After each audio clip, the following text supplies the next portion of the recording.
Hiya, my name's Dave Warren. I'm from the University of Otago, and I run the Chemistry Outreach Programme. Hi. So my name's Dave Warren. I'm from the University of Otago, as I said before, and I run the Chemistry Outreach Programme down here in Dunedin, sunny Dunedin, where it's raining today. What I want to talk about today is how we use outreach activities to develop attitudes and values in the students in the chemistry department. The university's got a list of graduate attributes that includes things like global perspectives, cultural responsivity, and a number of other things that quite honestly are difficult to put into a traditional chemistry degree program. So alongside all that cognitive stuff that the kids have also got to learn. So we rely on our voluntary program to actually provide a pathway for our students to do this sort of thing.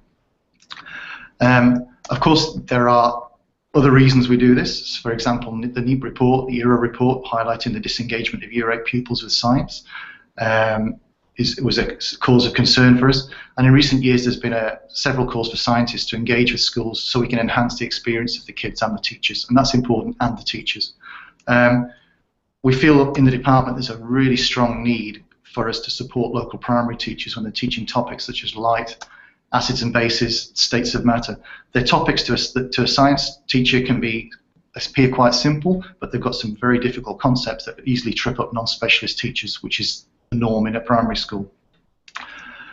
When we go into school, we negotiate with the schools our role, and our role basically is to enhance their program. We're in schools to engage with kids, get them engaged with science, show them it can be fun and enjoyable. We're not there to engage them to learn a bunch of facts and fill their heads and do the day-to-day teaching. I suppose you could say that our real focus is on the nature of science rather than actually the science.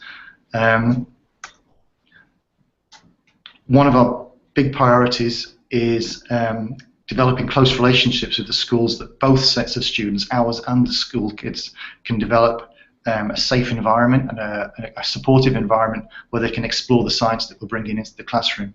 So, for example, we quite often need to get a hook to start a lesson. There's an enjoyable thing.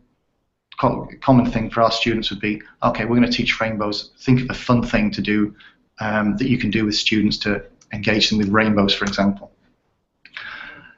The central problem that we've got with our students is learning how to use a simplified vocabulary from the one that they're using in everyday life here at the university. I suppose you could say they need to learn to put science into plain speech. They need to learn how to relate hands-on activities with the concepts we're trying to get across in a simple and effective manner. I suppose you could say we're trying to turn them into teachers or learn some skills that good teachers develop over the years.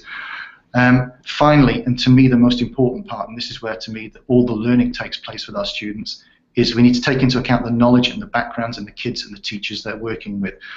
We encourage our students to talk to the kids, learn what they know, learn what they think they're seeing when they're doing the hands-on activities, learn how their brains are interpreting what their experience is in that classroom, and encourage them to answer questions, relate what they're doing to everyday phenomena around them, as well as just doing the basic, let's do this hands-on activity with the kids.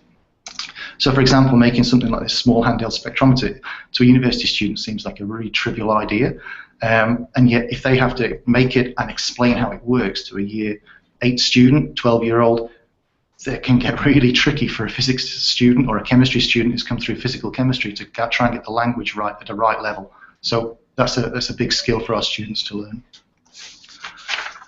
I suppose I can summarize really the impact on our students quite simply by saying they learn to listen to kids' questions, they learn to listen to the answers they're getting, and they learn to respond on the fly and modify their words and their language in response to what they're receiving back from the classroom.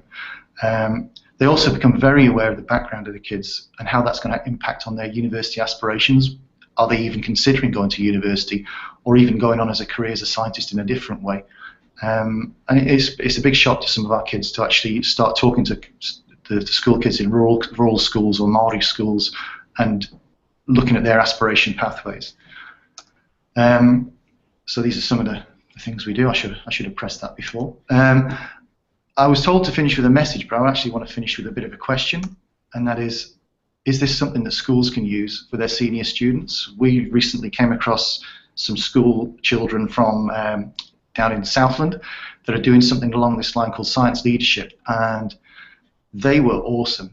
their effective attributes, if you like, were just absolutely stunning, and it opened our eyes actually to the fact that if you have the right cohort, the right school, the right environment, this is the sort of thing that can actually run a school. And then finally, a few links for interesting things. If you've enjoyed the videos that have been running, you can see them at this Non-Stop Reactions YouTube site. If you haven't read the Euro report, there's a web link to that there. If you're interested in finding out about outreach, in the States they call it service learning, and it's been researched over there for 30 years now. And there are a couple of websites up there that are an interesting introduction to the whole concept. And finally, I suppose, our outreach Facebook page, which is down at the bottom there.